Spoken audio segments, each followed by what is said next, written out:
The lighting really is not good in this room, so, you know, excuse it or whatever. Okay, I am not understanding. I am not understanding. I don't understand how that you can work in a hair salon and baby, your hair is not even done.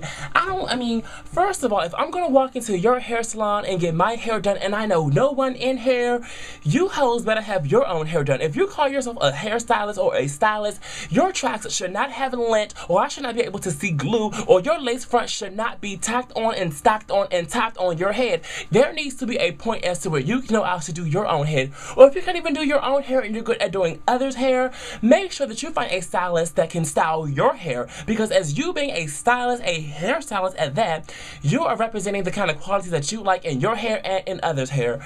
Child, let me tell you about this. Okay. Stop calling me. I'm sorry, y'all. Somebody's new is trying to enter my life. Good luck.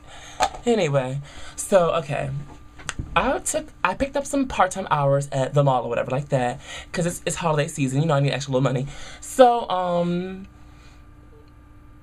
in the store where I work, a lot of people in the mall always like to come to get hookups, and which is okay.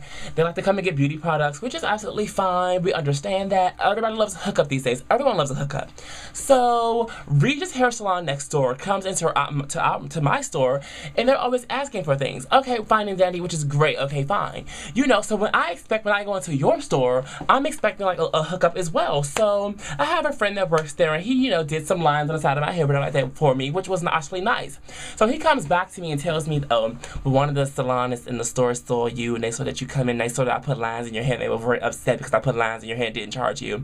Well, I was like, well, how did they didn't know that me and you had an agreement with each other that I was going to give you $10 when I come back, or I was going to pay you the next day, or we had some kind of agreement. Why was it her place or her business to get into our business and our transaction on what you did for me? First of all, she was wrong for not being in her own chair and in her own department and staying in her little section rather than hopping into ours, because if she would have known the situation, she would have known that I already given you some type of compensation for putting the lines in my head. And first of all, sweetie, it was just lines. It was not a full haircut or a shape up or a wash or blowout. It was just simply lines. My first tea.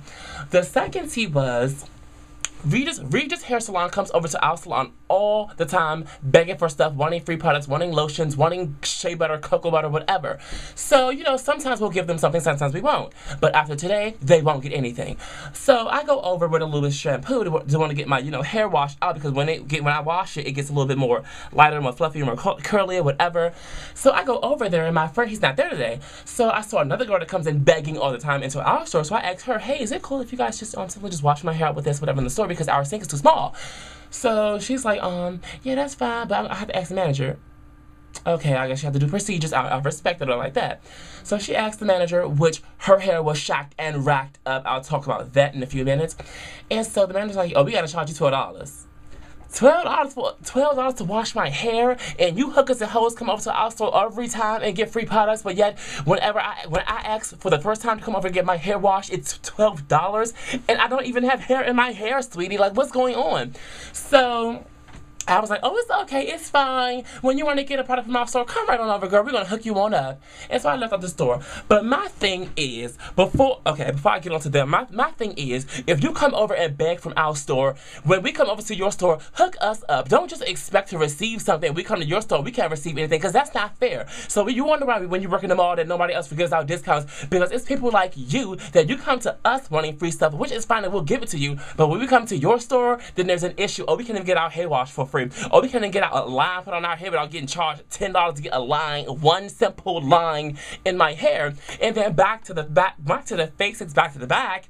Sweetie, how are you going to sit there and try to charge somebody for somebody's hair? And like I said, you have those dust balls and that couch lint stuff in your hair. Like, baby, your tracks aren't even done. Let's get to the real tea, sweetie. Your hair is not even professionally even done. And you're working in a Rita's hair salon. So now you guys wonder why your salon is always empty and no one comes in here except for the senior citizens which get their haircuts for $5. I mean, you have to be very clear about that. I would not send any of my beauty clients over to your store to get their hair washed, braided, plaited, styled, curled, or burnt, because you hoes in here don't even look right. How are you going to come to work in a salon, sweetheart, with sweatpants on, Adidas flip-flops, and a daggone t-shirt and your work robe? That's not cute, baby. Let's get to the facts. You should have somebody styling that nappy, washed up, tack inflicted, tic-tac inflicted, no good for nothing, trashy, flea marketed hairstyle of yours, because it's late and it's over.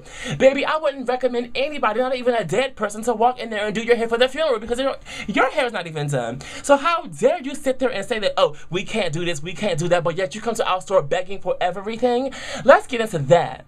Exactly. This is Emore'J Couture, and I'm signing out. Bye.